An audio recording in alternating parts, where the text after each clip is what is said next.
Cooperación Externa de la Universidad de Costa Rica y el Centro de Estudios Mexicanos de la Universidad Nacional Autónoma de México les da la más cordial bienvenida al cuarto seminario virtual UNAM-UCR del año 2021, denominado Arquitectura, Antropoceno y Geopolítica. Mi nombre es Adriana Fernández, gestora de cooperación de la UAIC-UCR, y hoy seré la moderadora de esta actividad, la cual con muchísimo orgullo enmarcamos en las actividades conmemorativas del aniversario número 50 de la Escuela de Arquitectura de la Universidad de Costa Rica. Hoy lo celebramos junto a dos distinguidas personas ponentes de ambas instituciones. Por una parte, tenemos a la doctora Valeria Guzmán Berry de la Universidad de Costa Rica y por otro al doctor Peter Krieger de la Universidad Nacional Autónoma de México, a quienes agradecemos su tiempo y su presencia el día de hoy. Les comento que este seminario se está transmitiendo en forma simultánea en 3 plataformas distintas. Estamos compartiendo la transmisión desde el Facebook de la Oficina de Asuntos Internacionales y Cooperación Externa de la Universidad de Costa Rica y desde el perfil de Facebook y el canal de YouTube del Centro de Estudios Mexicanos de la UNAM. No está de más indicarles que pueden dejar sus comentarios o consultas en el apartado de comentarios de cualquiera de las 3 plataformas y al final de ambas intervenciones tendremos un espacio para que los panelistas den respuestas a sus consultas.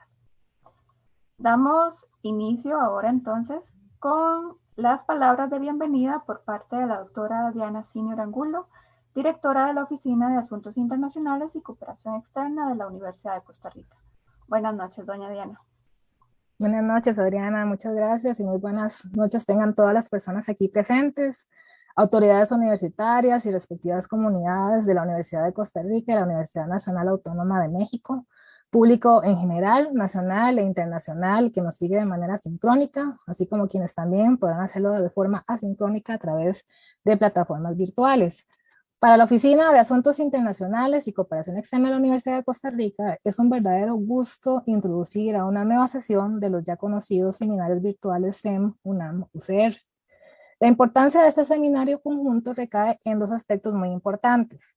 En primer lugar, se enmarca en la conmemoración de los 50 años de la Escuela de Arquitectura de la Universidad de Costa Rica, fundada en 1971. Y es que dentro de los vínculos históricos entre ambas universidades, la formación en arquitectura previo a la fundación de la escuela en la Universidad de Costa Rica se hacía en su mayoría en la propia UNAM, donde se formaron grandes personalidades de la arquitectura costarricense del siglo XX, incluyendo a los arquitectos que diseñaron el campus universitario Rodrigo Facio, y quienes durante este mismo proceso señalaron la importancia de establecer una escuela de arquitectura. Fue así como uno de los autores de ese proyecto de escuela, que inició en 1971, era un profesional graduado de la UNAM, al igual que lo serían muchos de los primeros docentes de la incipiente Escuela de Arquitectura de la UCR. Razón por la cual, 50 años después, la Escuela de Arquitectura se mantiene vinculada con la Facultad de Arquitectura y Urbanismo de la UNAM, al igual que con otras disciplinas, a través del intercambio académico entre personas investigadoras. Y en segundo lugar, este espacio académico nos permite realizar una intersección entre nuestros 2 pilares de internacionalización. Por un lado, la diplomacia científica, al ser la arquitectura una técnica de proyección y diseño de edificios, estructuras y espacios, mientras que por otro lado, la diplomacia cultural, en la que la arquitectura constituye un arte, que se constata no solo en la identidad misma de las ciudades, sino que a su vez implica el diseño, creación, mejora y restauración de los espacios físicos, además de su incidencia en términos de la salud y el desempeño integral de los seres humanos. El día de hoy contamos con la participación de la doctora Valeria Guzmán Berry, ex becaria del programa de becas de alto nivel para América Latina y muy especialmente ex becaria de la OAICE, quien representa a esa nueva generación de docentes e investigadores de la Escuela de Arquitectura de nuestra universidad. Mi reconocimiento también para el doctor Peter Krieger, historiador del arte formado en la Universidad de Hamburgo y destacado académico de la UNAM, Ciudad de México. A ambos muchísimas gracias por los aportes que realizarán en tan solo unos instantes. Y finalmente agradezco al CEM UNAM por toda la labor académica que realizan en términos de proyección centro y latinoamericana. Muchas gracias. Muchas gracias, doña Diana. Seguidamente cedo la palabra al doctor Carlos Valdés González, director del Centro de Estudios Mexicanos de la Universidad Nacional Autónoma de México. Buenas noches, don Carlos.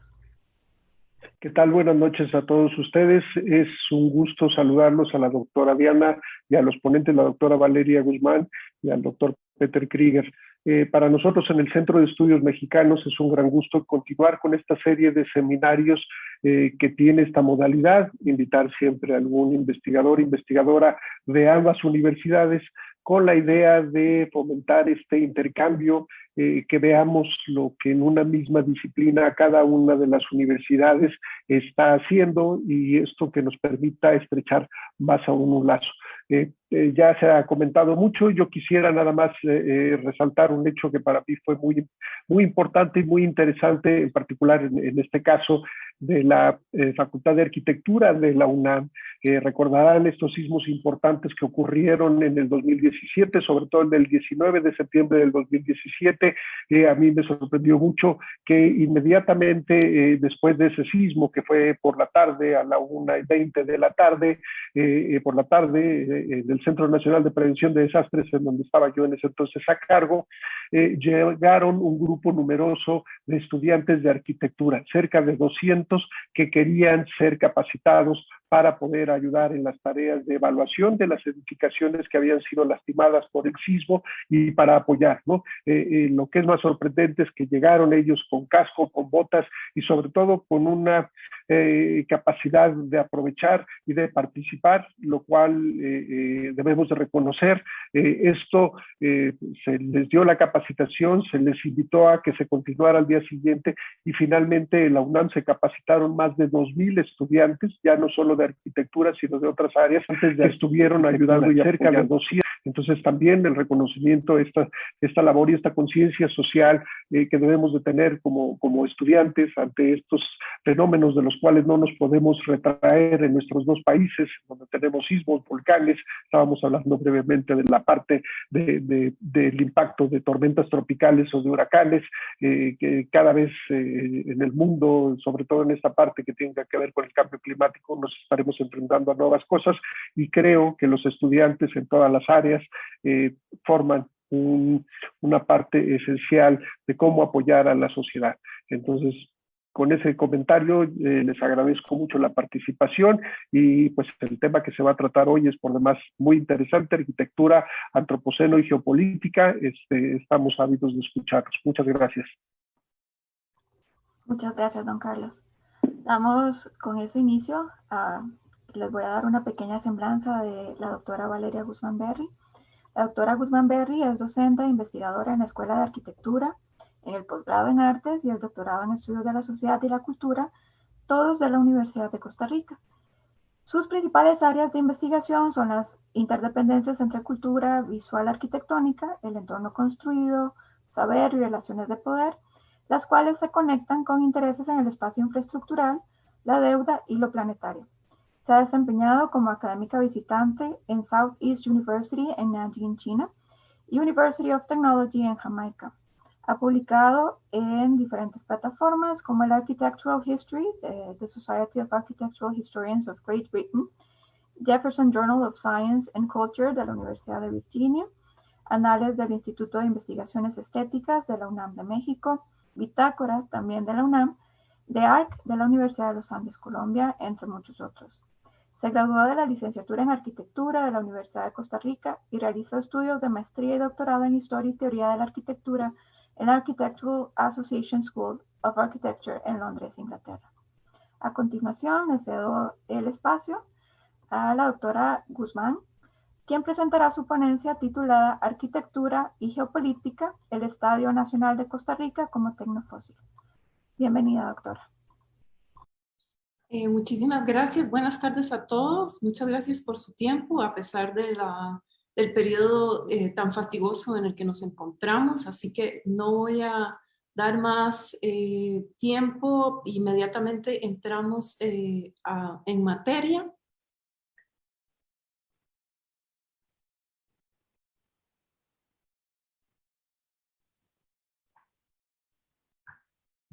Durante varios meses en el año 2014, una serie de explosiones de ceniza provenientes del volcán Turrialba cubrieron varias zonas en Costa Rica, interrumpiendo el tráfico aéreo, afectando los cultivos y el ganado y la salud respiratoria y ocular de quienes estuvimos expuestos a las micropartículas de ceniza. Después de un siglo de inactividad, el volcán de 3.340 metros sobre el nivel del mar y con 2.5 millones de años de antigüedad en su base, había reanudado un periodo eruptivo desde el 2010. Como parte de una serie de análisis del fenómeno, las y los científicos del Observatorio Vulcanológico y Sismológico de Costa Rica generaron un modelo digital de 2 cráteres del volcán a través de fotogrametría aérea con drone o vehículo aéreo no tripulado. A partir de esa información, realizaron una animación de 5 minutos de duración para un público no especializado. Aquí estamos viendo un extracto. En esa animación se muestran cambios generales en las geoformaciones causadas por la reciente actividad eruptiva del volcán. El último minuto de la animación da un giro peculiar.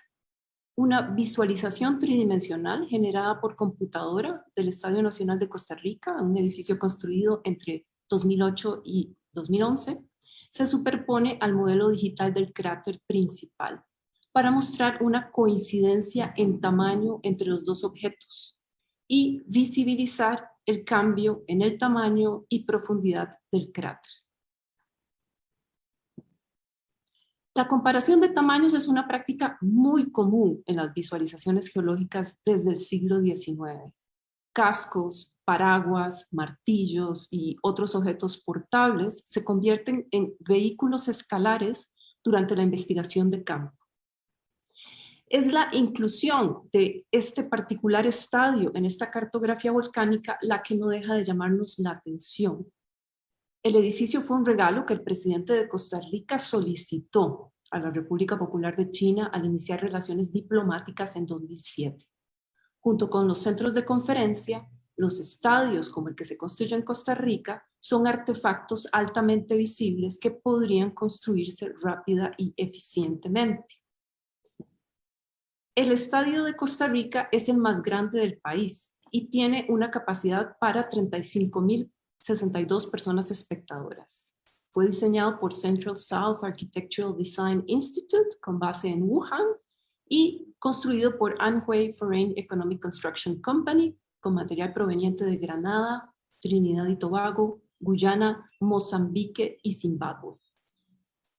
Cuando Li Fan, el arquitecto encargado del diseño, visitó el país centroamericano por primera vez en 2008, anunció que el diseño del estadio correspondería con las particularidades locales de Costa Rica.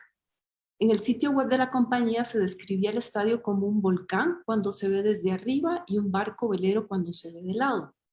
Al respecto, consulté al arquitecto Li cuando lo entrevisté en Wuhan hace 3 años y señaló al escudo de Costa Rica como fuente de la síntesis volcán y barco, afirmando que en una fotografía tomada en las afueras de la ciudad, desde lo alto, el estadio se ve realmente como la cima de un volcán.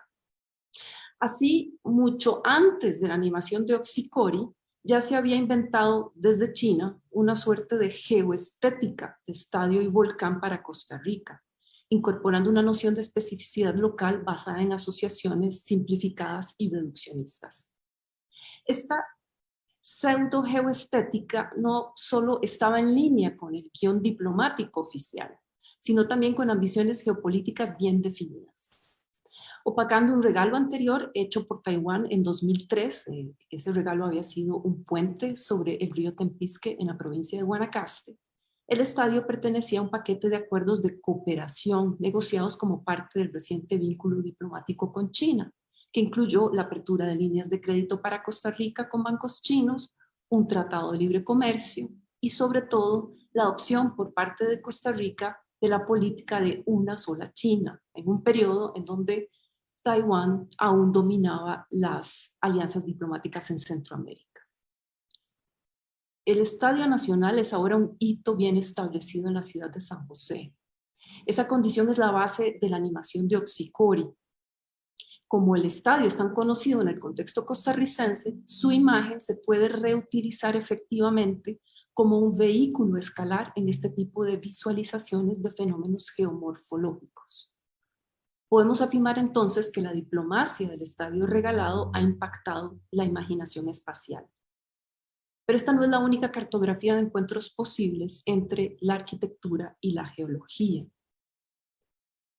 Rania Ghosn y el Hadi Yazairi recurren al edificio como vehículo escalar en su práctica crítica de dibujo para interrogar el nexo entre el urbanismo y las actividades extractivistas petroleras.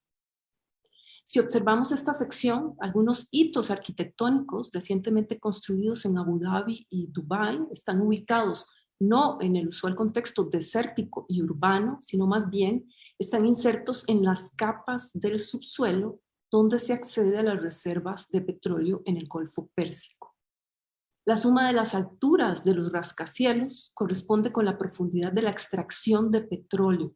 Estos serían los rascacielos. Creando entonces una lectura alternativa en sección del urbanismo de Oro Negro en vínculo con las capas de la tierra.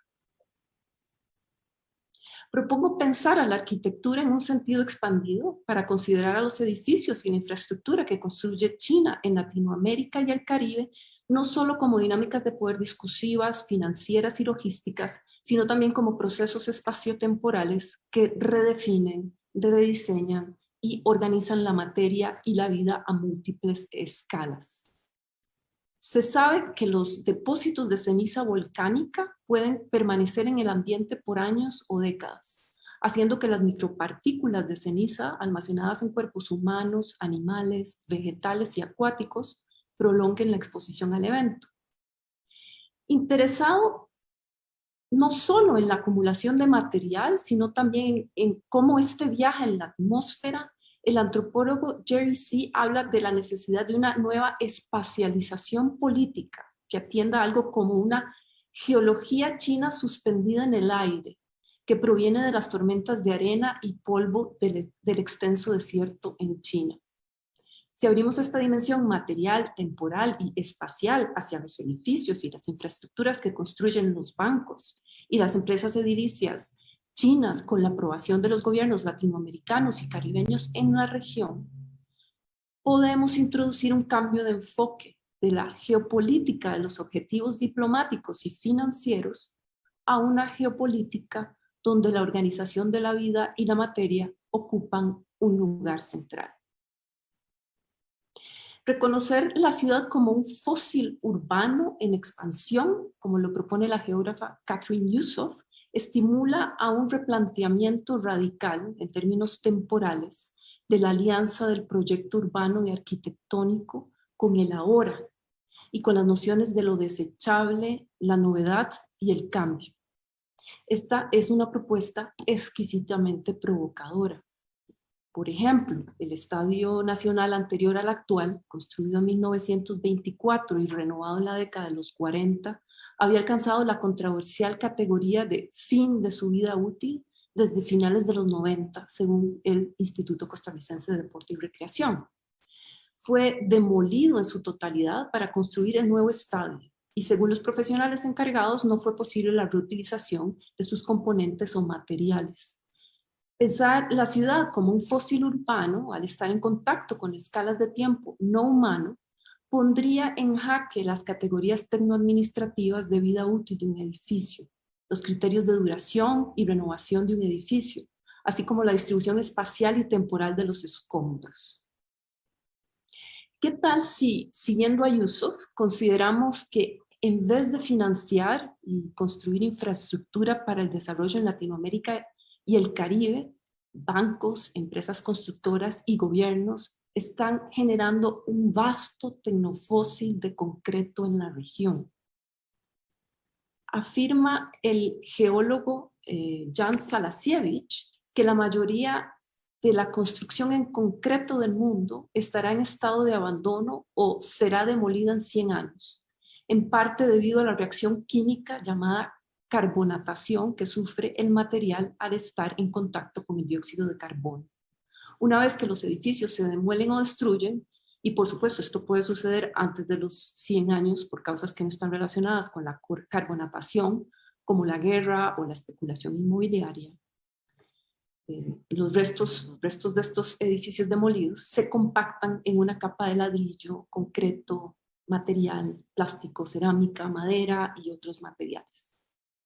Los escombros depositados en vertederos o distribuidos en la superficie de la Tierra están en camino a ser parte del ciclo de rocas planetario. ¿Qué implicaría pensar el proyecto arquitectónico para el fósil urbano en expansión? La disciplina de la arquitectura está empezando a contemplar preguntas como estas, por lo que todavía no tenemos respuestas definitivas, pero puedo esbozar puntos de partida para la discusión en torno a la fuerza geológica y a las relaciones materiales y sociales.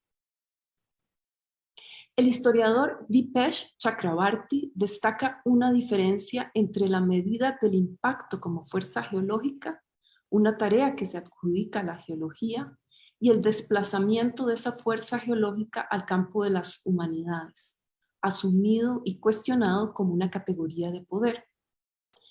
Así, mientras algunas disciplinas generan mediciones de esa acumulación en el planeta, correspondiente a la suma de los productos materiales de la empresa humana contemporánea, que se denomina tecnósfera, otras disciplinas se formulan las preguntas éticas sobre imperialismos, colonialismos, clases, racismos y desigualdades que atraviesan dichas acumulaciones materiales. La diferencia es considerada por Yusuf, quien nos invita a interrogarnos cuál es la materia con agencia para la geología. ¿Cuál es la materia que cuenta para la geología como materia mensurable? O dicho de otra manera, ¿qué historias cuenta la geología sobre las relaciones materiales y sociales? Si tomamos en cuenta que el descubrimiento de los fósiles fue posible, nos indica Yusuf, gracias a la minería. La pregunta le da énfasis a la geología, menos como una ciencia neutral de las rocas y del tiempo profundo, y más como una tecnología de la materia. La geología como una tecnología de la materia está imbricada en los orígenes propuestos del Antropoceno, emparentados con el colonialismo, la revolución industrial y la gran aceleración. Se trata de una tecnología de la materia donde la materia se valora como una propiedad y como un recurso a ser explotado. No solo el oro, la plata, el caucho, los combustibles fósiles, sino también los cuerpos esclavizados, forzados a movilizar los recursos extraíbles.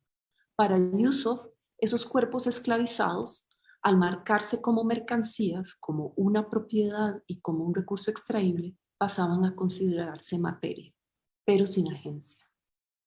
He ahí un aspecto clave, ya que la revisión de las historias que cuenta la geología sobre el valor que le asigna la materia permitiría considerar, según la geógrafa, cómo las fuerzas de la Tierra han restringido y desatado la agencia política y quizás sí pensar otra geopolítica. ¿Cómo entendemos la materia? ¿A qué regímenes de valor la sometemos?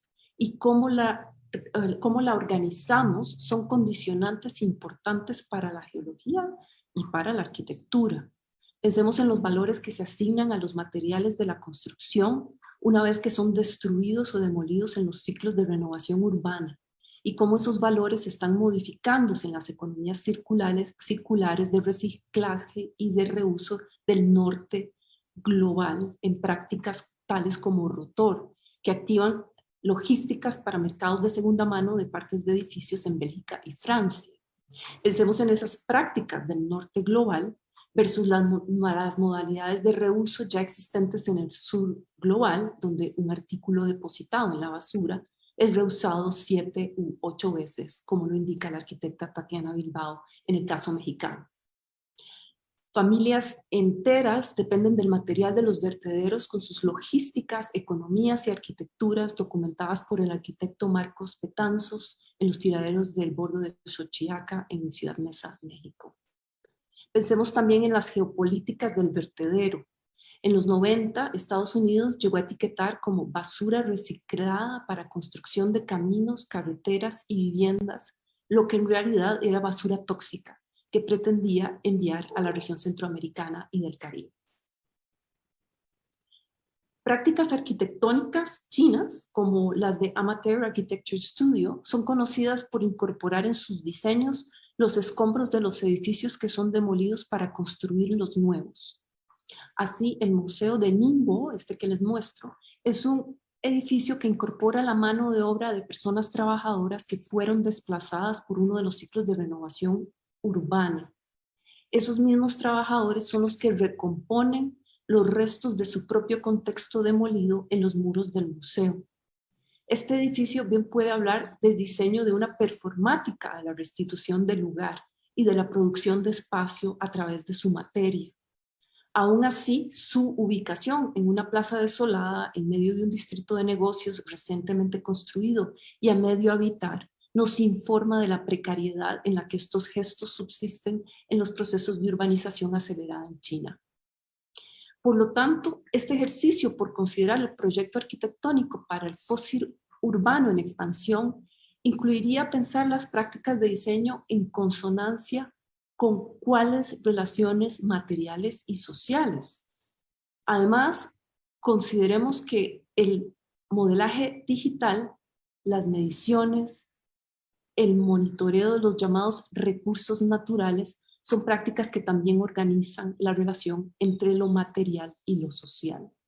Un ejemplo entre muchos: el próximo año una compañía inglesa lanzará el primer satélite comercial que detectará calor en cualquier edificio del planeta.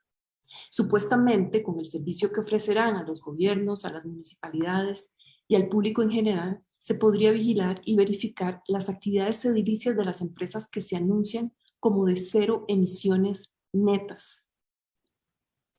¿Qué relaciones materiales y sociales son posibles en este mapa de cuerpos termovisualizados? Y por último, ¿qué mapas y qué cartografías imaginarían las prácticas de diseño del fósil urbano en expansión? Sobre todo si tomamos en cuenta que en la categoría de lo planetario, los humanos no siempre están a cargo. Muchísimas gracias y continuamos. Muchas gracias, doctora. Les recuerdo a quienes nos ven y escuchan que pueden dejar sus comentarios, consultas en las distintas plataformas por las que estamos transmitiendo la actividad.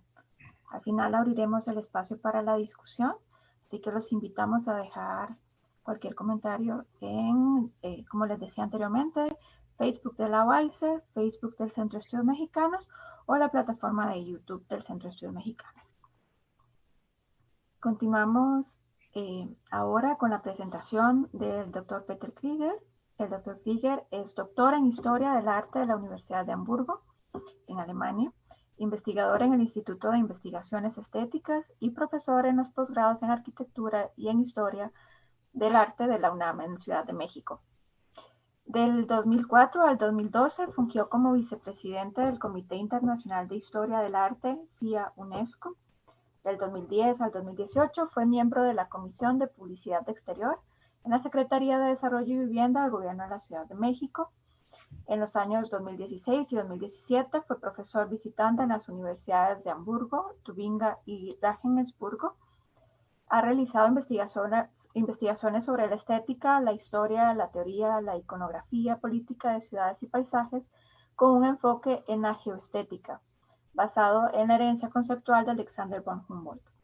Ha publicado en español, inglés, alemán, francés y chino.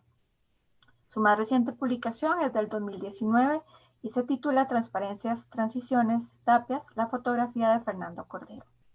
La ponencia del Dr. Krieger se titula Arquitectura, Ciudad y Paisaje del Antropoceno. Le cedo la palabra a Dr. Krieger. Buenas noches.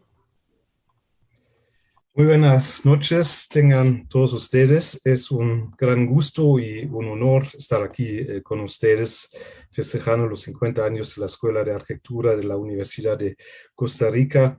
Al mismo tiempo es una gran tristeza que tenemos que hacer eso por Zoom, porque siempre me gustan los viajes, la retroalimentación por las caminatas en las ciudades y paisajes, pero también es una opción de continuar con nuestro trabajo vía este medio que es Zoom.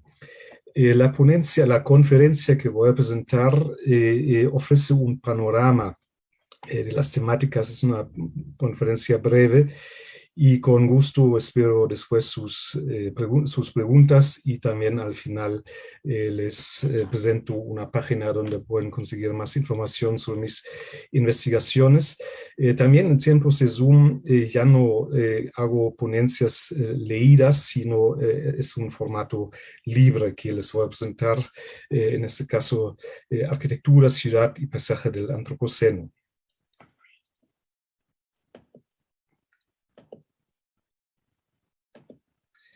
Inicio con Antropoceno. Aquí son las 6 categorías que voy a tratar en esta breve conferencia.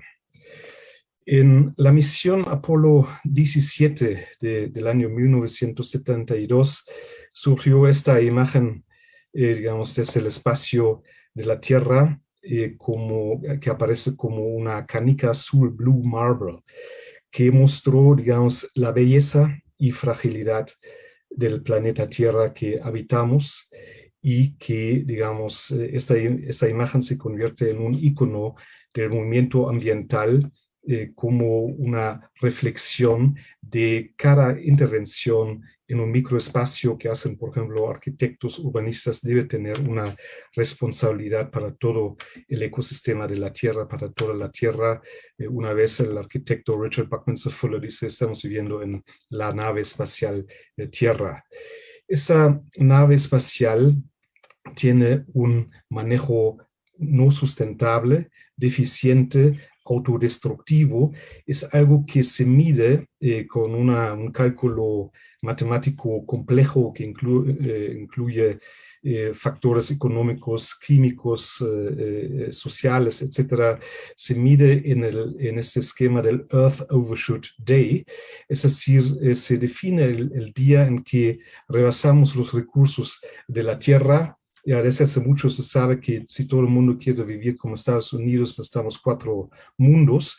Y la primera vez en 1987 se definió este Earth Overshoot Day el 19 de diciembre. Y hoy, ahora en este año, es el 29 de julio. Y en especial, digamos, no es una distribución igual del Earth Overshoot Day, como demuestra la gráfica. En México ya tuvimos ese día el 11 de agosto, y en Costa Rica, muy cercano, también el 16 de agosto. Vemos aquí el peor caso es Qatar, sede del próximo Mundial de Fútbol, y Indonesia, Nicaragua, Ecuador son los países que menos afectan en ese sentido. Pero esa gráfica, ese cálculo nos hace pensar sobre nuestro manejo del planeta Tierra. Antropoceno es una categoría no oficial de la geología. Oficialmente vivimos todavía en el Holoceno desde hace más o menos 11.000 años, pero en 2002 el científico Paul Crutzen, premio Nobel, y interesantemente después de un congreso en la Ciudad de México, con un lugar apocalíptico, digamos, publicó en la revista Nature este breve pero impactante artículo Geology of Mankind, donde se refiere a un geólogo italiano del siglo XIX y dice y pronuncia una nueva época, el Antropoceno, digamos, donde las construcciones del ser humano, del Homo faber, dominan de manera, digamos, tajante nuestra Tierra. Y lo ilustro aquí con una selección de fotografías en cuanto a la producción de energía o el exceso de vialidades que cubren, digamos, las superficies de la Tierra, y también los desechos de plástico. Valeria expuso una imagen del borde de Suchiaco. Entonces, esas son las imágenes que nadie quiere ver, que todos quieren ignorar, que son presentes del Antropoceno. Sabemos que en el mundo flotan continentes de plástico.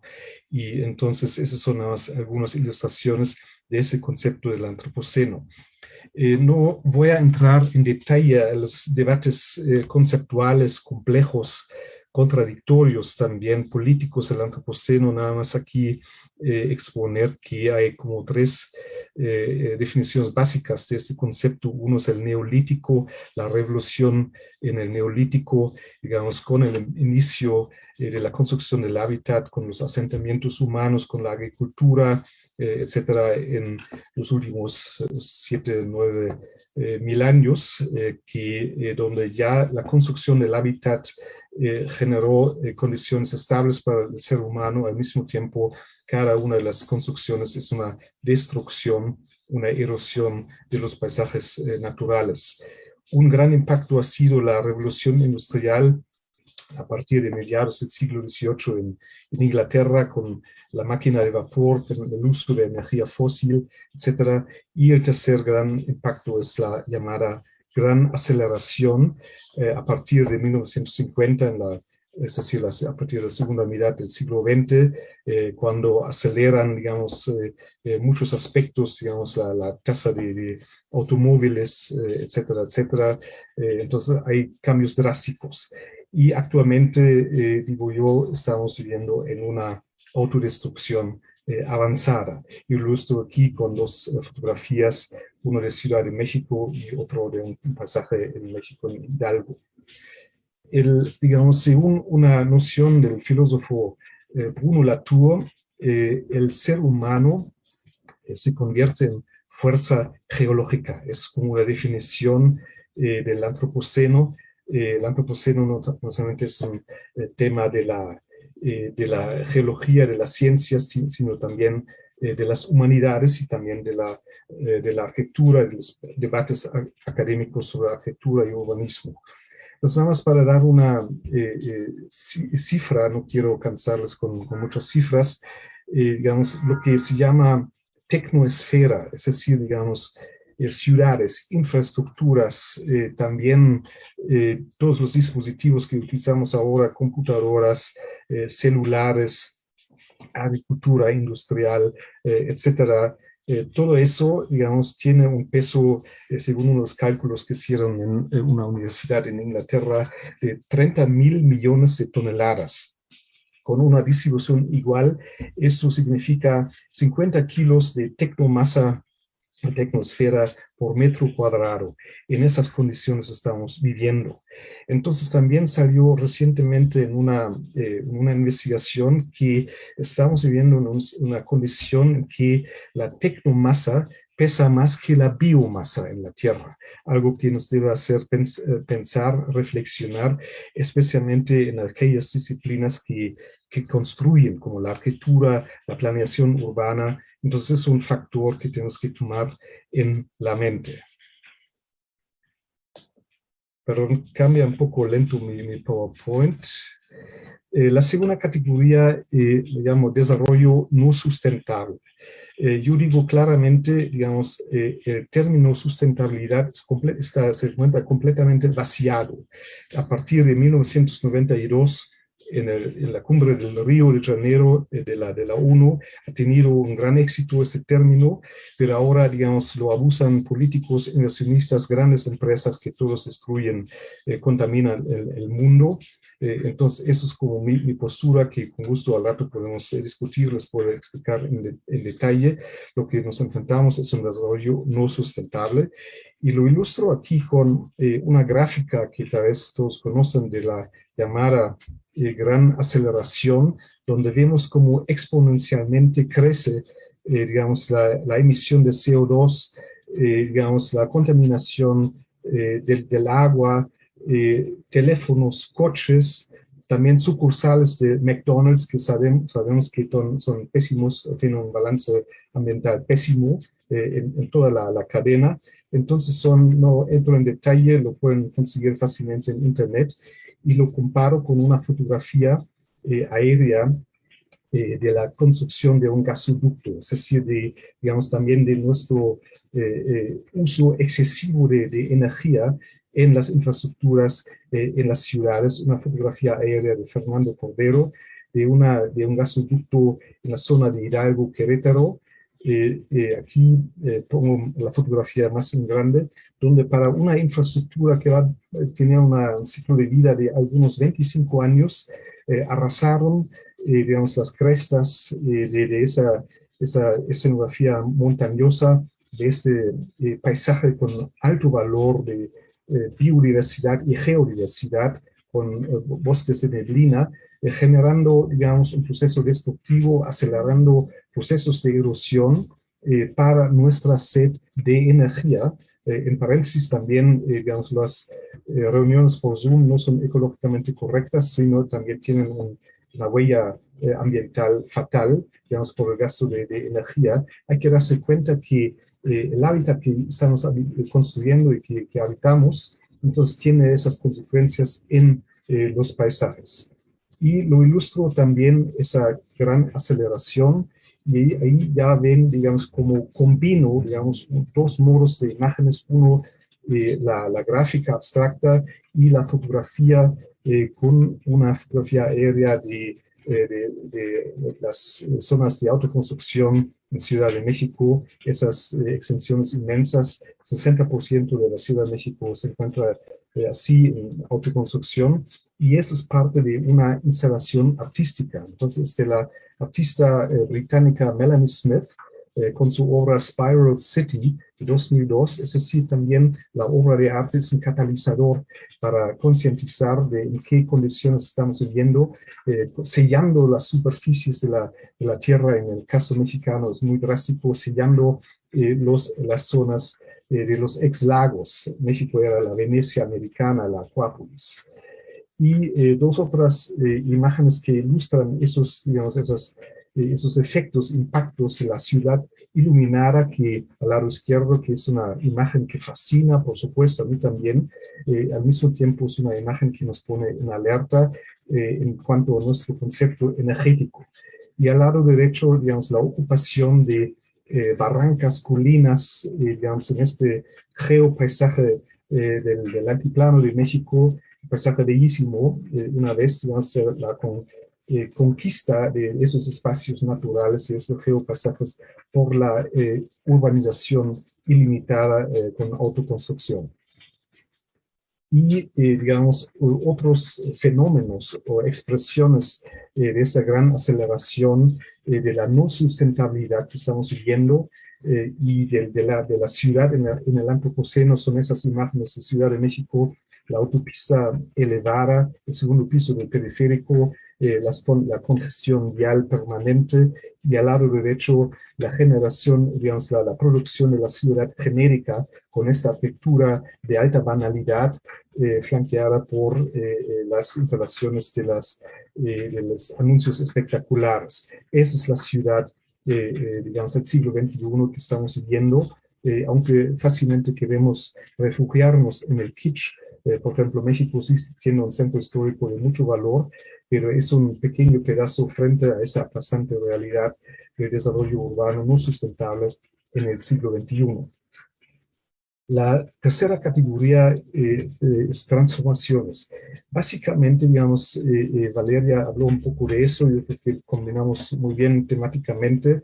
Estamos en un gigantesco digamos, proceso de transformación de materia terrestre. Y, digamos, hace unos años hice un proyecto con el Museo Nacional de Arte en México, un diálogo entre pinturas, obras de arte, arriba una vista magnífica de José María Velasco, este gran pintor paisajista con fama mundial, donde ya se ven cómo también desaparecen los cuerpos acuáticos de Ciudad de México, y la comparación con fotografías de los ingenieros de la empresa ICA, digamos, que documentó sus proyectos a gran escala. Y una de las fotografías del fondo ICA, que es extraordinario, es un material fantástico para el estudio, es esta fotografía al lado izquierdo, que es la producción de cemento, donde vemos algunos de 1950, entonces al inicio de la gran aceleración, donde vemos cómo el paisaje se reduce a un recurso económico. Entonces hay una erosión del paisaje hoy por supuesto todo urbanizado, y también se ve como, digamos, la producción del cemento, que es ese material emblemático de la modernidad, contamina. Sabemos que un 50% de la contaminación atmosférica del mundo es por la producción y demolición de edificios. Es decir, si arquitectos emplean cemento, concreto, etcétera, muchas veces no piensan en el balance energético de esos materiales de concreto, de aluminio. Es justamente, en paréntesis, lo que hago con mis estudiantes en la maestría en arquitectura en la UNAM. Y entonces la transformación de este material terrestre a la cocción del cemento, vemos como al lado derecho la producción de la ciudad genérica, la ciudad sin cualidades, según una noción del escritor Robert Musil. En ese caso, digamos, una nueva zona en Santa Fe, en el oeste de Ciudad de México, esa arquitectura de baja calidad ambiental, energética, pura acumulación de metros cúbicos, son proyectos de especulación inmobiliaria, así crece la ciudad. Y entonces surge lo que Rem Koolhaas una vez llamó junk space, espacio basura. Es, digamos, una arquitectura genérica que vemos aquí al lado izquierdo, otra vez la misma foto de Santa Fe, o, digamos, o las zonas de autoconstrucción y también digamos, ¿cómo se llama? El borde de Suchiaco, los basureros.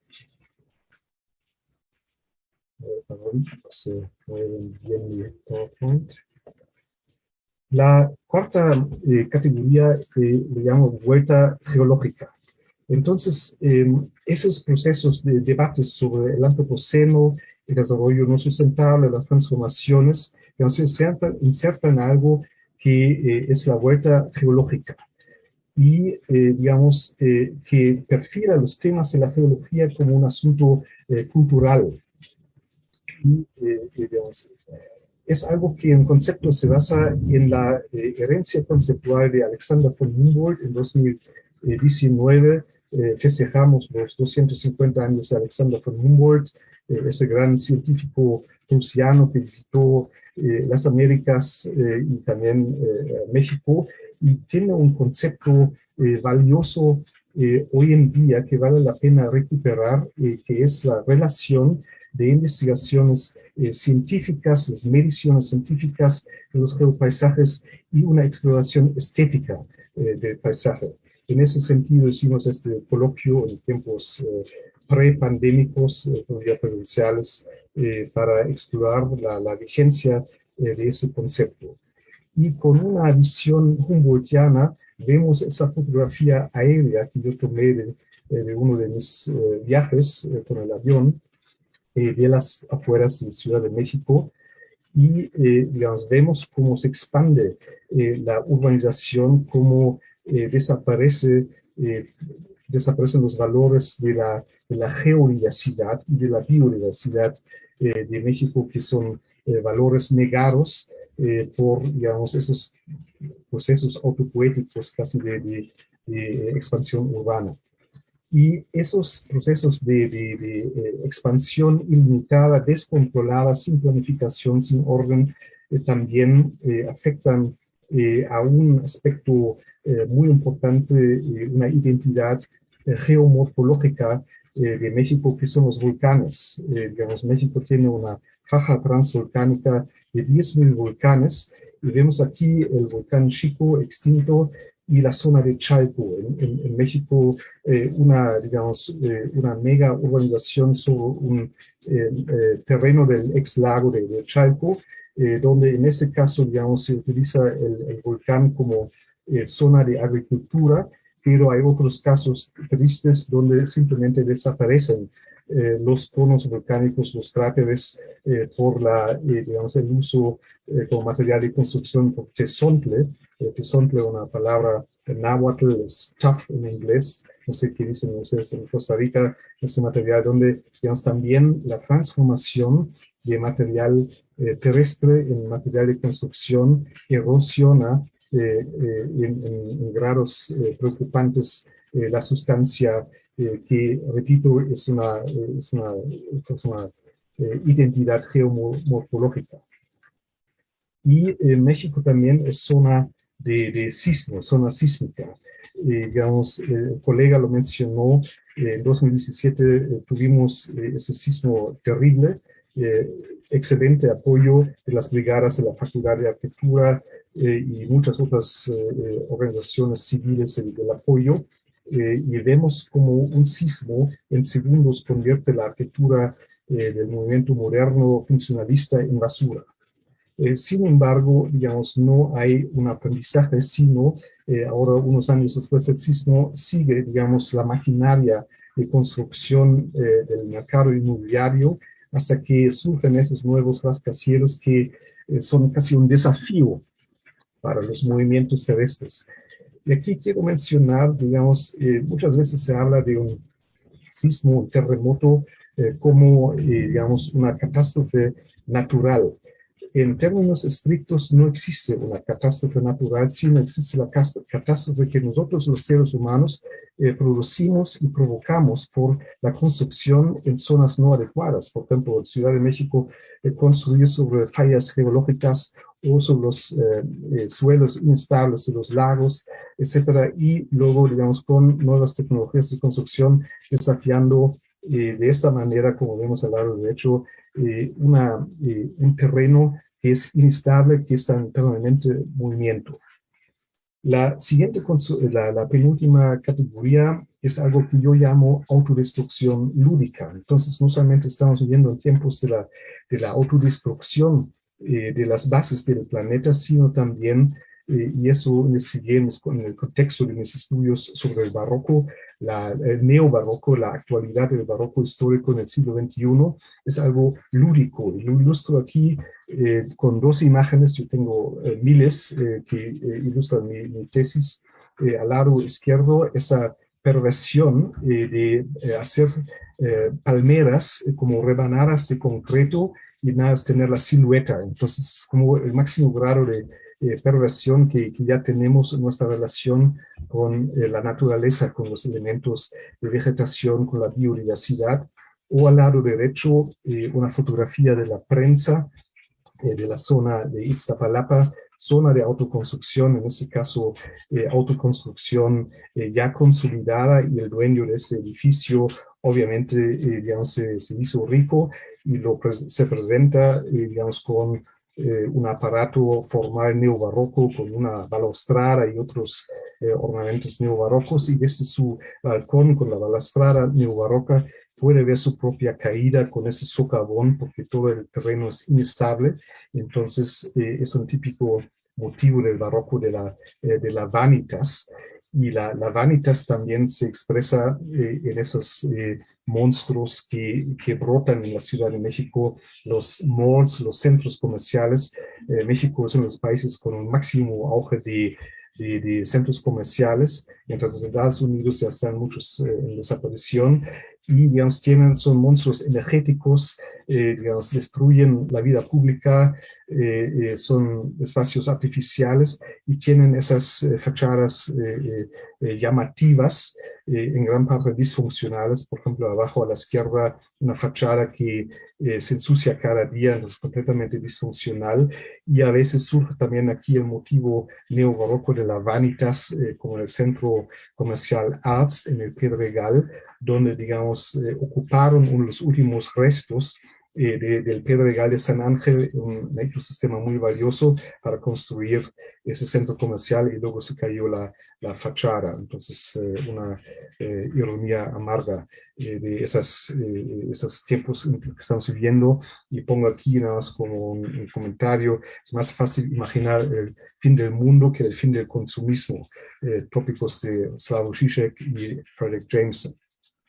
Son temas que he trabajado en mi libro Epidemias Visuales de 2017, tópico que tiene una actualidad inesperada con la pandemia. Y ahora quiero terminar mi breve presentación con la última categoría, estética y ética ambiental. Entonces, yo trabajo en un instituto de investigaciones estéticas, muchas veces nos dicen cosméticas, y quiero aclarar que lo estético para mí no es, digamos, un momento voy a, perdón, pero a veces... Sí, digamos, no es la definición normativa de lo bello, que es un valor relativo en diferentes épocas y culturas, sino es, digamos, un concepto que se basa en la noción aristotélica de la aistesis, es cognición sensorial. El acto de ver ya es un acto cognitivo, el acto de ver produce conocimiento, produce emociones también. Por eso hoy en esa breve presentación les presenté varias imágenes que para mí son catalizadores del conocimiento. Ese es mi trabajo de investigación, explorar el potencial de esas imágenes. Y después de tanto panorama catastrófico, quiero terminar con algo positivo, productivo. Estoy trabajando con los colegas de la Reserva Ecológica del Pedregal de San Ángel, que es parte de Ciudad Universitaria. Es un espacio extraordinario, es el resto mínimo de un gran terreno de Pedregal después de la erupción del volcán Xitle en el tercer siglo, y digamos, es una zona, digamos, que hiperurbanizada. Vemos aquí al lado derecho una fotografía de Armando Salas Portugal, ese gran fotógrafo de los años 40. Entonces, artistas como Diego Rivera, el Dr. Atl, poetas como Carlos Pellicer y fotógrafos descubrieron la belleza de algo que por mucho tiempo se llamó mal país, y lo ven como un valor de la bio y geodiversidad. Y en los 80s un grupo de científicos, estudiantes, logró, digamos, la preservación de este resto dentro de Ciudad Universitaria. Entonces es un espacio libre donde crece libremente la vegetación. Es para mí un laboratorio dentro de una mega ciudad de 20 millones de habitantes, donde, digamos, podemos experimentar un manejo diferente en la relación entre ciudad y naturaleza. Para mí el gran tema del futuro. Termino aquí. Aquí está la información de mi página, algunos de mis textos están en la academia y mi correo. Muchas gracias. Muchas gracias, doctor. Agradecemos nuevamente a la doctora Guzmán y al doctor Krieger por sus presentaciones, su tiempo y su presencia el día de hoy. Vamos a continuar con el último segmento de este seminario, donde vamos a atender las preguntas que se han ido generando durante la transmisión. Les recuerdo que estamos en 3 medios diferentes: Facebook de la OAIC, Facebook del CEM y la página del canal de YouTube del Centro de Estudios Mexicanos también. Previo a la sección, antes de pasar a la sección de preguntas, les tengo un anuncio para la audiencia. Les invito a llenar un formulario que hemos publicado en nuestras plataformas para poder contar con el registro de asistencia y de conexión de correspondiente a esta actividad. Tanto en el Facebook como en el YouTube se han estado publicando algunos otros enlaces de interés. Puede ser que lo haya publicado nuestra compañera Odette Esquivel de la Oficina de Asuntos Internacionales o el Centro de Estudios Mexicanos, para que los tomen en cuenta. Tengo algunos comentarios, buenas reacciones de la actividad. Muchas gracias, excelente, muy interesante. Y muchas reacciones con likes y corazoncitos en las diferentes plataformas. Tengo algunas preguntas. Tengo una primera pregunta para la doctora Valeria Guzmán. ¿Cómo fomentar el uso de materiales de construcción reciclados? Reduciendo impuestos a quienes los use, dándoles un gran valor estético. Y nos comenta, México recolectó cientos de miles de camiones de volteo de restos de los edificios dañados en el 2017 que acabaron en un basurero. Doña Valeria. Muchas gracias por la pregunta y me gustaría extenderla ampliamente en la medida en que el material reciclado es un componente de la relación con la materia. ¿verdad? Es una de las maneras a través de las cuales la materia puede transformarse. No es la única, también está el reuso, están los ciclos de reuso, que son diferentes y cambian a lo largo, y se han acelerado también a lo largo del siglo XX y del siglo XXI, e inclusive con los edificios y el uso de los edificios, la obsolescencia de los edificios, la duración, lo que hablábamos sobre la vida útil. Entonces, me parece que la pregunta nos permite abrir la discusión hacia la relación con la materia y la relación con los materiales de construcción. Me parece que la relación con los materiales de construcción desde la arquitectura, eso era en parte lo que venía a decir esta tarde, hay que replantearla. Y la replanteé desde este punto imaginativo que nos plantea la geógrafa Yusuf, desde el fósil urbano. Sería pensarla entonces como una relación material y social, ¿verdad? Como les digo, el reciclaje es una. Estaba pensando, por ejemplo, en un texto que compartió Peter anteriormente sobre la ciudad de esponja, en donde hay un arquitecto chino que se llama Kong Yan-yu, que trabajó en una universidad, un proyecto que hizo en un campus universitario, un poco también en conversación con el último caso que nos contaba Peter, en donde planteaba que el campus era un campus de arquitectura, en donde planteaba, y era anteriormente un arrozal. Entonces lo que dijo es, recuperemos el arrozal y hagamos todo el proyecto todo el proyecto arquitectónico en función de esa relación con la tierra. Pero lo que va a suceder además es que los estudiantes de esa universidad, que se llama Shenyang, van además a cultivar el arroz. Entonces, el asunto de la relación con la materia implica, en este caso con la tierra, por ejemplo, implica una relación muchísimo más amplia. No es solo un proceso, digamos, administrativo y técnico, un proyecto gubernamental. Ahora se va a legislar de esta manera el material. Esa es una entrada al problema. Pero la otra muy importante es la forma como establecemos como arquitectos y arquitectas relaciones con la materia. Y esas van desde la formación de la arquitectura. Eso me hace pensar un poco también, como hablaba Peter, en relación al laboratorio. La Universidad de Costa Rica tiene un laboratorio de materiales. La Escuela de Arquitectura no tiene un taller de materiales, pero muchas escuelas y facultades de arquitectura los tienen. Entonces, una pregunta que me gustaría lanzarle tanto a Peter como a las personas que nos están escuchando, que asumo que son estudiantes, docentes e inclusive personas fuera del campo de la arquitectura, pero interesadas en la arquitectura, un taller de materiales. ¿Qué sería un taller de materiales, digamos, para ese fósil urbano en expansión o para poder experimentar nuevas relaciones sociales con la materia?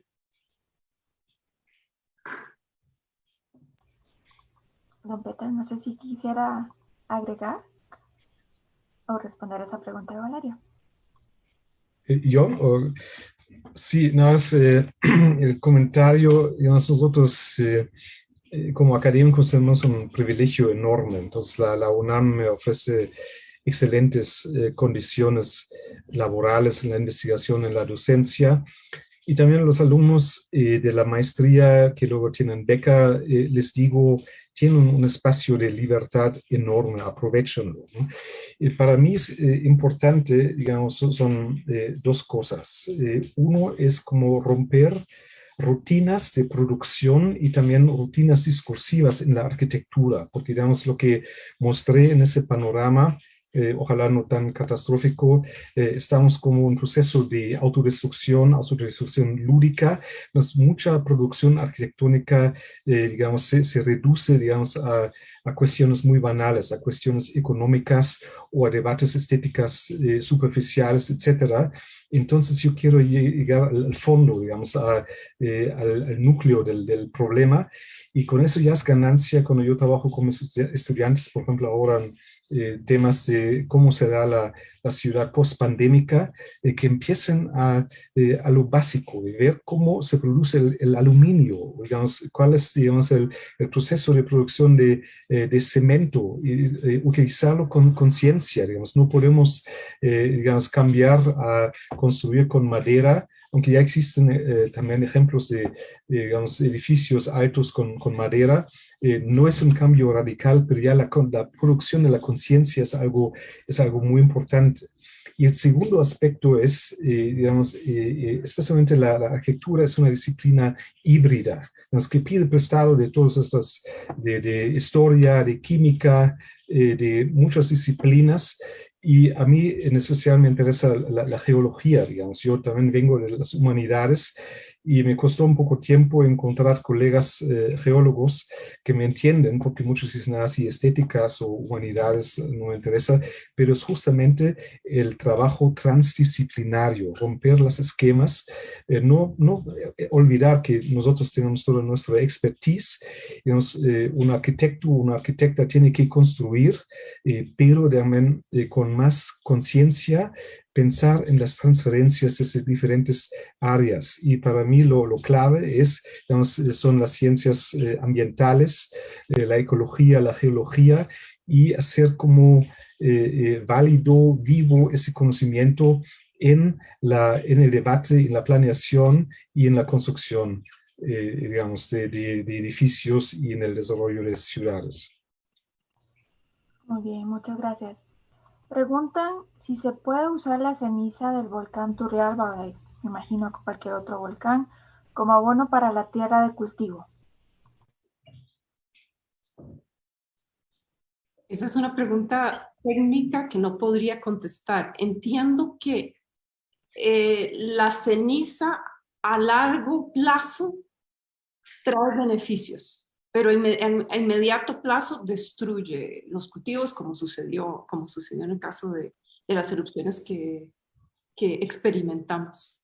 Entonces, uso la pregunta nada más para, precisamente con el tema del antropoceno, que me parece muy interesante, las relaciones temporales y de escalas temporales inmediatas y de plazos, digamos, no humanos, empiezan a tener una especie de vida en la forma como nos relacionamos con la materia. Entonces, la respuesta probablemente va por las dos direcciones y eso es lo interesante, desde mi punto de vista. Yo tampoco soy experto en eso, pero claro, vivo en una ciudad debajo del volcán, el Popocatépetl, que tiene exhalaciones continuas. Siempre estamos en alerta. Y digamos, si revisamos eso, las exhalaciones de volcanes son contaminación natural, digamos, son gases que son terribles para nosotros, y hay una investigación histórica ambiental muy interesante. Por ejemplo, los volcanes, la erupción del Krakatau o del Tambora en Indonesia a inicios del siglo XIX generó una crisis del clima en muchas partes del mundo, con eso una crisis política. Hay muy buenos estudios históricos sobre eso. Entonces, a mí personalmente me fascinan los volcanes, pero sí son elementos tóxicos, es clarísimo. Listo, gracias. Para el doctor Krieger nos preguntan ¿hasta dónde crecerá la Ciudad de México? ¿Qué detendrá su crecimiento? ¿Algún parámetro físico o social? Pues las imágenes que presenté dicen o indican que no hay límites. Digamos, hay una expansión enorme.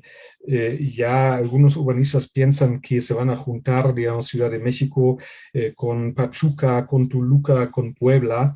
Si uno sale de la ciudad, son como horas en la urbanización.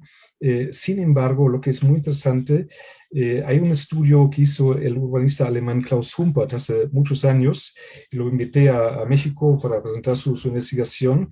Él hizo como una comparación con lo que llama mapas negras, ver cómo el grado de estar compacto de las ciudades, y es muy interesante que las ciudades como entre comillas, el primer mundo, Chicago, Londres, digamos, tienen una expansión enorme, y muchos del sur global o anteriormente tercer mundo, México, son mucho más compactos. Entonces, ahí hay una diferencia digamos, entre las imágenes, porque tenemos, si vemos Ciudad de México, una alfombra enorme. Pero si lo comparamos con la expansión de Chicago, México es mucho más compacto. Entonces, eso depende de muchos factores, no puedo mencionar todos, digamos, pero por ejemplo, de procesos demográficos. Ciudad de México ya no tiene tan altas cifras de crecimiento como en los años 70, 80, cuando llegó mucha gente del campo a la ciudad. Hoy la gente emigra del campo a Estados Unidos, si puede, ¿no? Entonces, claro, es otro tema, la migración. Entonces, no es tanto, sin embargo, hay crecimiento, hay urbanización, también hay una urbanización del campo, digamos, se descomponen también muchos pueblos, es terrible verlo, digamos, con una ¿cómo se llama? Expansión, con urbanización sin control, al azar, como tirados en el paisaje. Entonces cada vez se asemejan esas estructuras. Entonces yo no puedo pronosticar hacia dónde crece México, pero lo que puedo decir que las formas de crecimiento son como off limits, son no tienen límites. Hay unos pocos casos donde hicieron una muralla para evitar la expansión de una colina donde hay instalaciones militares o antenas, etcétera. Pero básicamente el proceso, digamos, de autoconstrucción, de ocupación ilegal de los terrenos no se puede frenar. Incluso también las cosas legales de las empresas inmobiliarias con sus zonas residenciales es lo mismo, digamos, de manera legal o ilegal, ambos no tienen noción del paisaje. Entonces, el paisaje es recurso económico de especulación y de ocupación. Muy bien, muchas gracias. La siguiente pregunta es para los dos. Preguntan si considera que cuál es la opinión de ustedes sobre la minería urbana como una manera de reutilizar los materiales, si sería algo sustentable. ¿A qué se refiere con minería urbana? Si la persona que preguntó por ahí nos puede aclarar en los comentarios, con muchísimo gusto para... Mientras lo hace, hay investigaciones recientes que analizan que culturas precolombinas utilizaban la minería. Entonces, de nuevo, la pregunta sería, ¿cuál es la relación con la materia?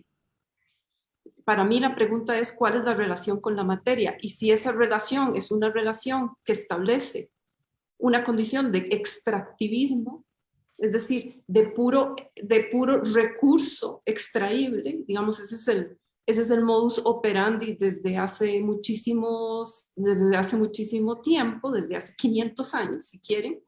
Hay otra argumentación sobre el antropoceno, precisamente, que indica no tanto ni la revolución industrial, ni el neolítico, ni la gran aceleración, sino también el descubrimiento de América o la colonización europea.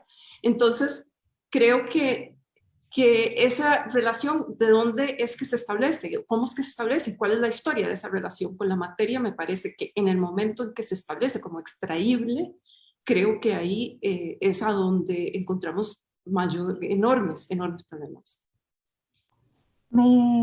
Me llega Yo aquí también la aclaración. voy a mencionar algo. Tampoco sé precisamente qué es minería urbana, pero yo creo que se refiere a esa idea de reciclar materiales. Por ejemplo, aquí las pantallas que tenemos un día ya no van a funcionar, lo tiramos a la basura. Y luego niños pobres en África, digamos, sacan los materiales a veces tóxicos, es terrible esos ciclos, y al mismo tiempo hay una lucha neocolonial a nivel mundial por el litio, digamos, que es como el oro del siglo XXI. Entonces, el pensamiento básico es, digamos, no tirar las cosas a la basura, sino intentar reciclar. Y eso, digamos, requiere también repensar los ciclos de producción en la arquitectura. Digamos, el arquitecto, la arquitecta, digamos, no quiere pensar que su gran obra va a desaparecer un día, se va a descomponer, se va a demoler, etcétera. Nadie quiere pensar en eso. Todos quieren, digamos, que la gran obra, la fotografía en la revista brillante, fantástico, pero es claro que va a desaparecer, son partes ciclos naturales. Digamos. Cuando yo empecé a dedicarme a esos estudios geológicos, veo como mi propia cultura, mis ciclos culturales en un marco mucho más amplio, ¿no? Entonces, yo creo que en la industria de automóviles ya llegó un poco ese conocimiento, esa idea de que el ciclo de vida del coche es algo limitado. Entonces tengo que pensar cómo descomponer los elementos, ¿no? Por ejemplo, hay cosas pegadas que no puedo descomponer, son procesos químicos difíciles. Igual en la arquitectura, en el diseño debe haber un pensamiento de que después de su ciclo de utilidad, ¿cómo puedo descomponer sistemáticamente, analíticamente una estructura y ver qué puedo reutilizar? Digamos, ladrillos, etcétera.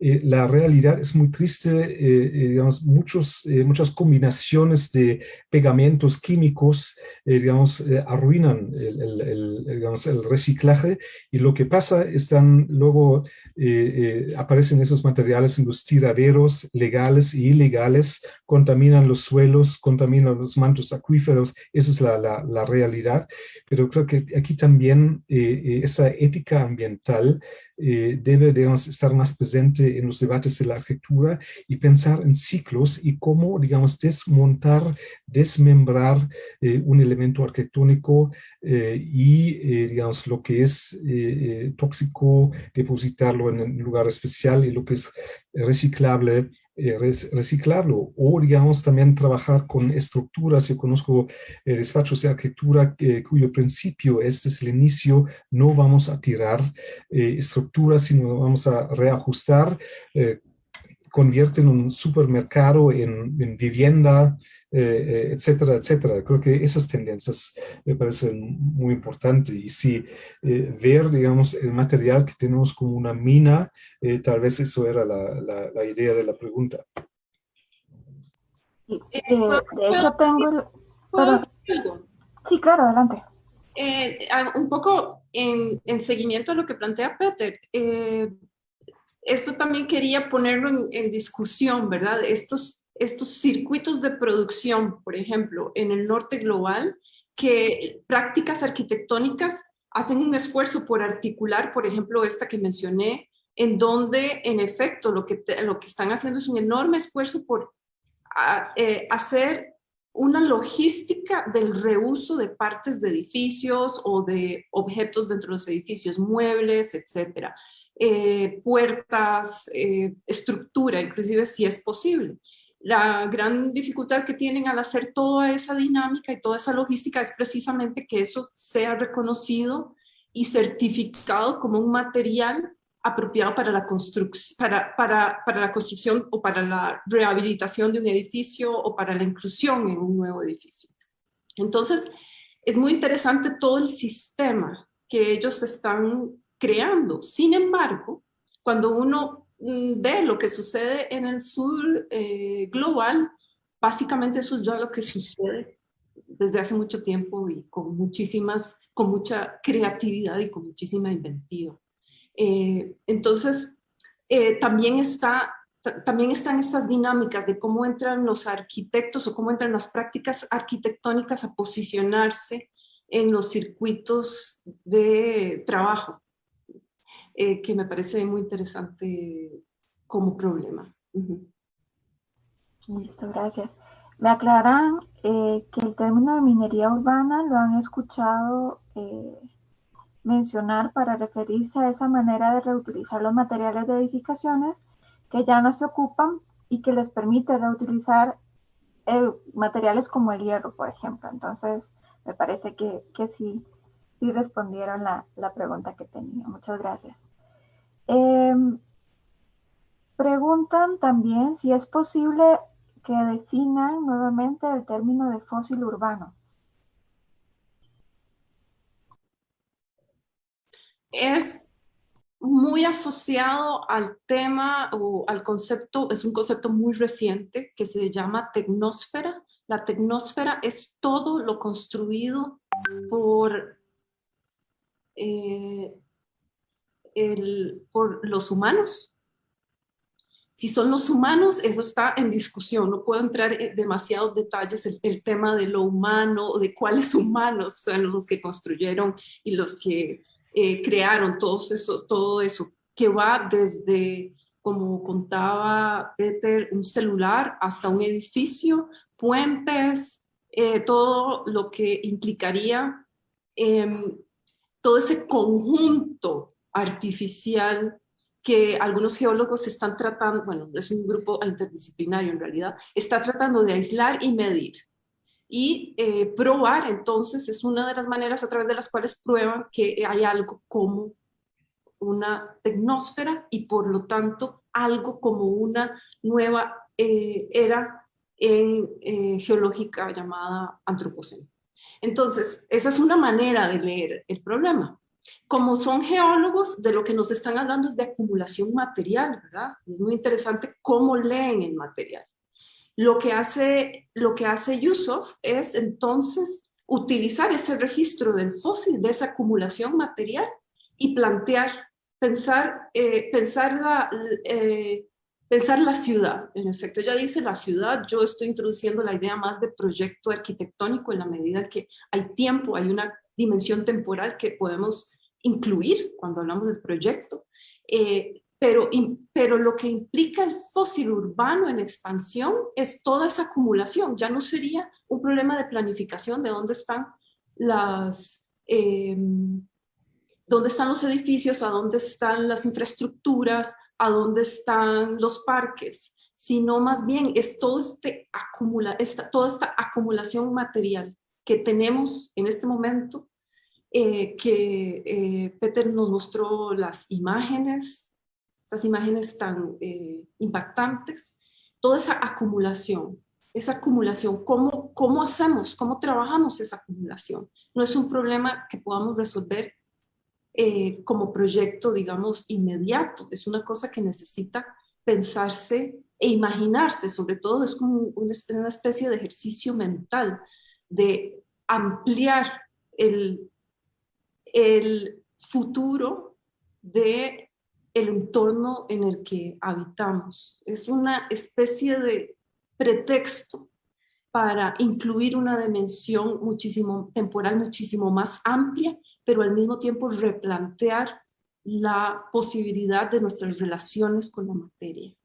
Por eso la arquitectura es tan importante en ese sentido. Y para añadir, yo creo que la noción del fósil urbano es una noción para repensar la temporalidad de la ciudad, de ese producto de la civilización. Y los geólogos, digamos, definen sus épocas con fósiles típicos, etcétera. Entonces, ahora en esos debates controvertidos sobre el antropoceno, aparece esa noción de que un celular, por ejemplo, puede ser un fósil de esta época. Hay geólogos que dicen claramente que el antropoceno nada más es una noción política. Es para, digamos, llamar la atención en debates ambientales o cambio climático, y lo rechazan. Y el otro grupo dice, no, hay huellas claras, por ejemplo, huellas que pueden ser los metales del celular, o los ¿cómo se llama? Radionucleides, es decir, el impacto de la energía atómica, de las bombas atómicas, también es algo que está en el suelo, es algo que se puede ¿cómo se llama? Definir o rastrear. Entonces la idea es que ahora no son como los animales de la prehistoria, sino son nuestros productos de la tecnosfera. Lo mencioné brevemente en mi charla, que son esos que dan la prueba material de la nueva época que se llama Antropoceno. Y otra cosa, independientemente del término antropoceno y tecnósfera, si revisan el último reporte del panel intergubernamental de cambio climático, ahí se declara que o sea, que ya es indudable el impacto de las actividades humanas sobre el planeta. Eso está probado con este último reporte que salió hace 2 semanas, me parece, 3. Entonces, creo que ahí hay un argumento importantísimo también. Muy bien, muchas gracias. Y tengo una última pregunta. Nos dicen, ¿de qué manera podrían la geodiversidad y la biodiversidad competir con los intereses económicos asociados con el crecimiento de las ciudades? Pues hay modelos. No mencioné en esa breve conferencia otro proyecto donde estoy colaborando, que es el Geoparque Comarca Minera en Hidalgo. Es un geoparque de la UNESCO.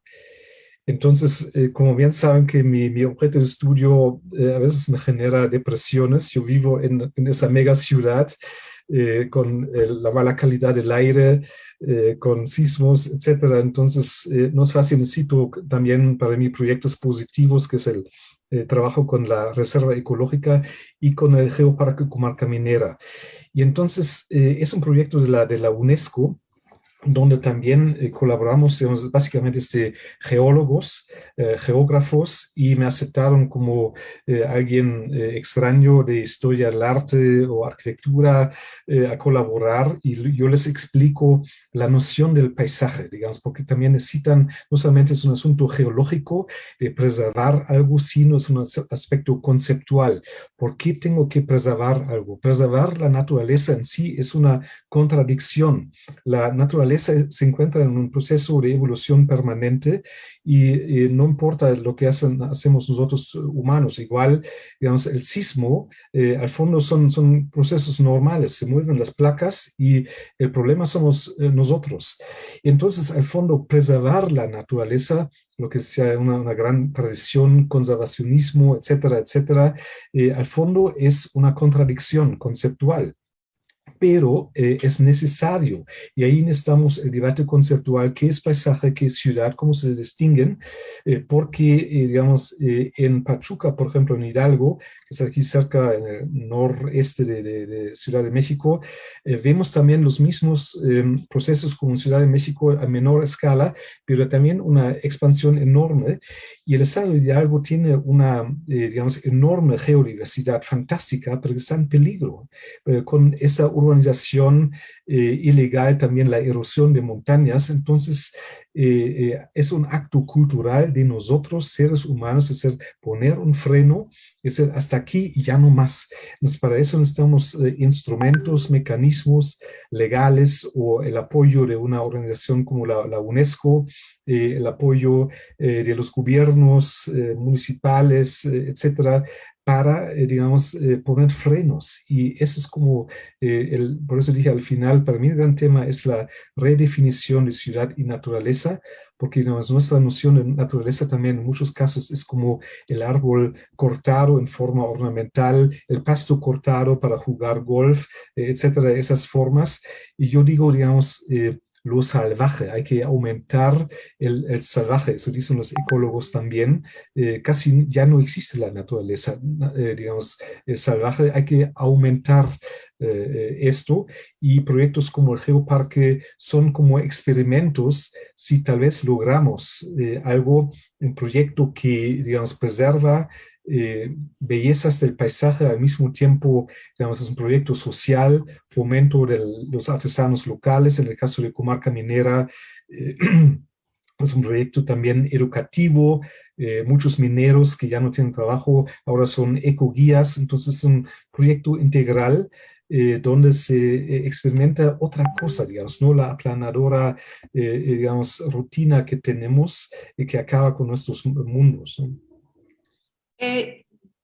Nada más quisiera incluir un aspecto importante con respecto a esta noción de naturaleza, que me parece que ha sido también muy bien analizada por Philippe Descola, en la medida en que uno pensaría precisamente en el contexto de la geodiversidad y la biodiversidad en naturalezas, porque hay múltiples maneras de relacionarse con aquello que podría ser natural, diferente de la naturaleza del naturalista.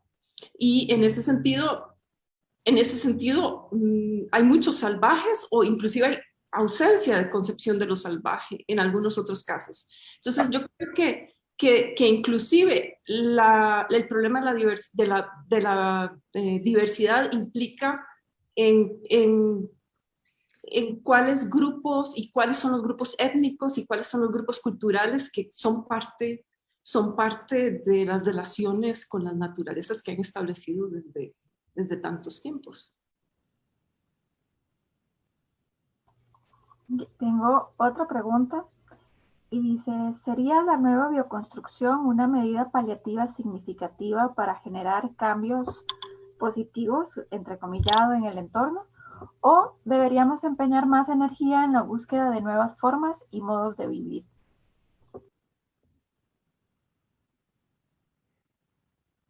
¿Qué es tú, Valeria?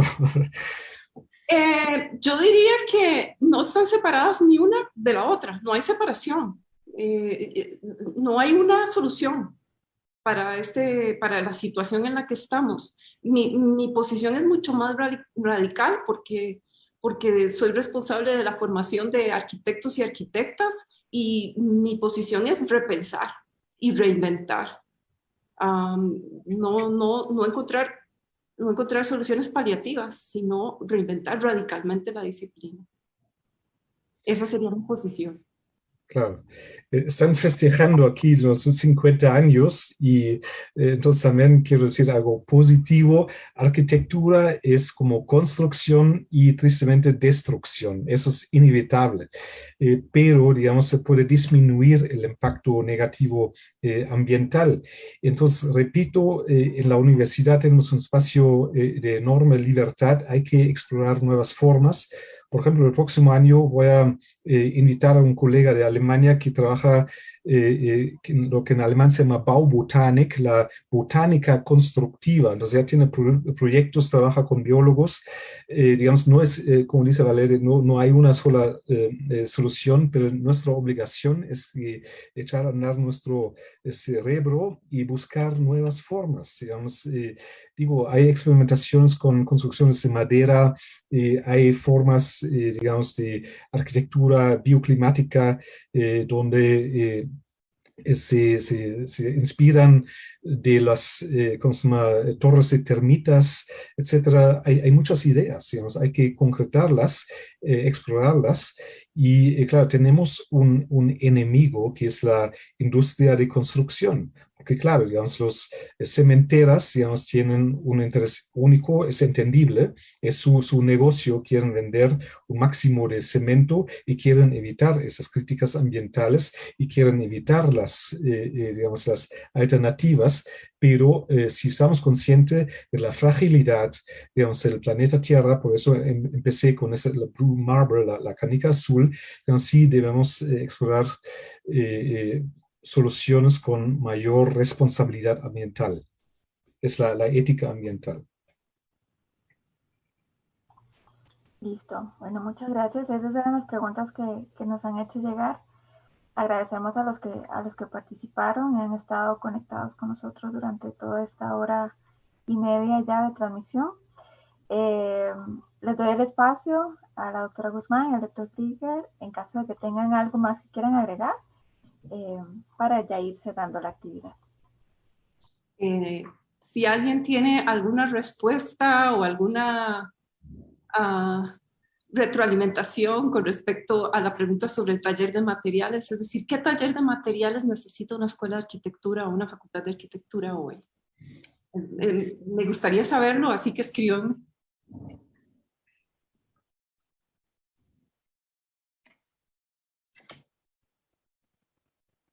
Vamos a ver si nos escribe alguien. Mientras tanto, don Peter. Quiero decir, escríbame por correo. Entiendo que pueden difundir mi correo. Sí, ya la información de contacto de ambos está publicada en los comentarios de las plataformas desde las que estamos transmitiendo para que tengan ahí el dato y nos puedan responder a esa pregunta. Muchas gracias, Valeria, perdón, ya te cambié el nombre. Don Peter. Pues nada, muchas gracias y digamos, me gustó el debate y ojalá podamos continuar ese debate, ojalá un día presencial. Así nada más me queda dar las gracias por esa iniciativa, también por la oficina de la UNAM. Estuve en varios otros eventos con la UNAM en Berlín, en Beijing, y me parece fantástico tener esas embajadas y de verdad trabajar un proyecto global, digamos, compartimos muchos problemas. En el caso de Costa Rica son los volcanes, la geoestética, etcétera. Entonces, nada más doy las gracias. Muchas gracias a ustedes por el espacio y el tiempo. Le cedo la palabra a don Carlos Valdés, que quería cerrar la actividad. Don Carlos. Sí, muchas gracias a tanto a Valeria como a Peter, muy, muy interesante.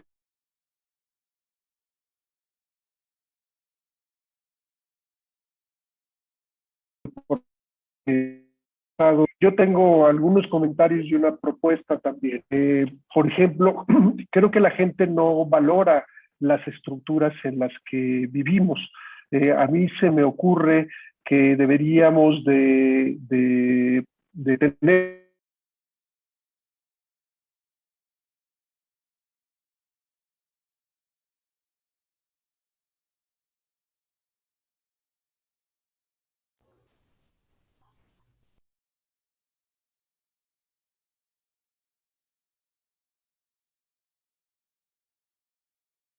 que dijeran que ese edificio y que nos diera más información.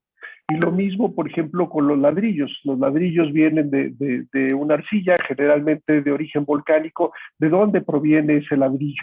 Y de esta manera estaríamos tratando de aumentar. Voy a quitar un poco mi video, a ver si se mejora la comunicación. No sé si me están escuchando. Sí, don Carlos, ahí lo escuchamos. Pero, más bien, le agradeceríamos si puede repetir su comentario, porque se nos cortó un poco.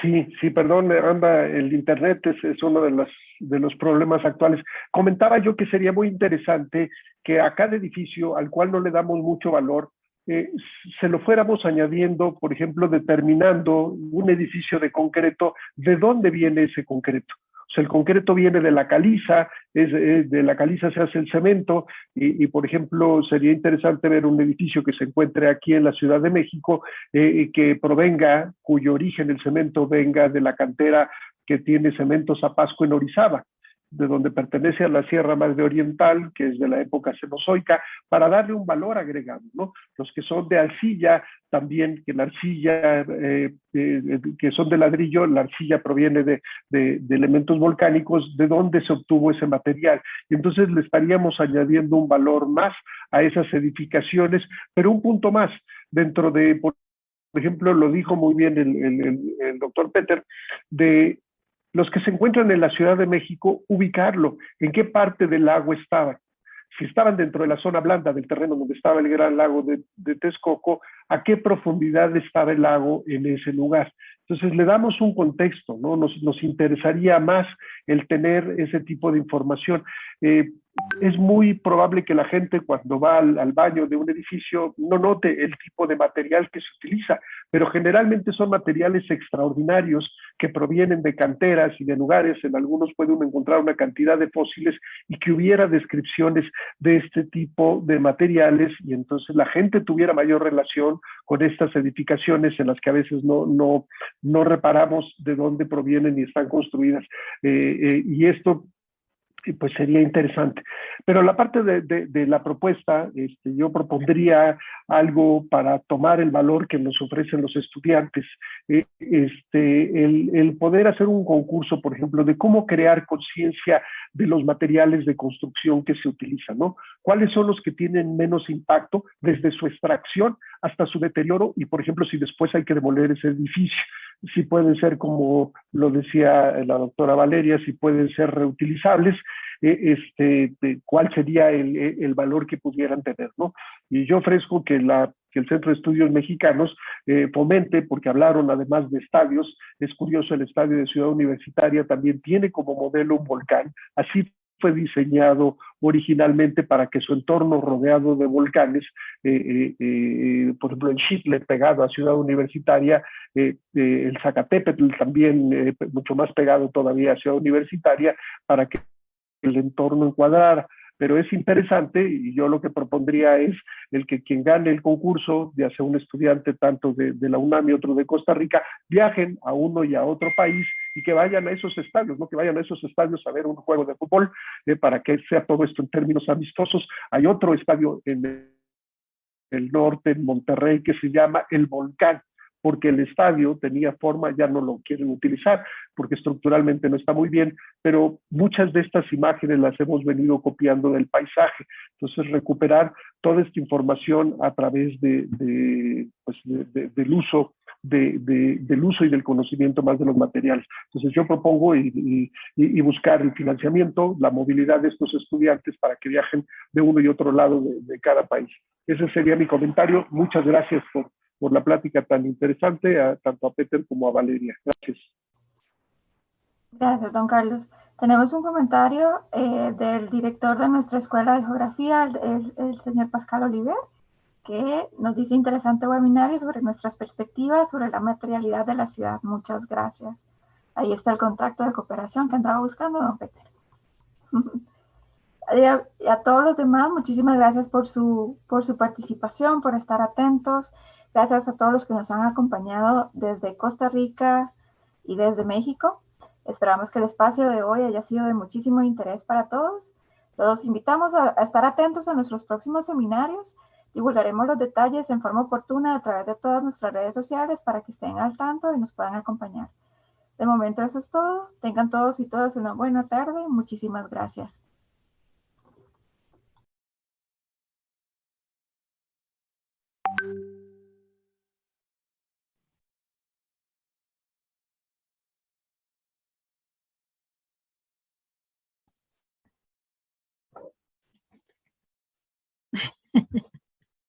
Muy bien. Muchísimas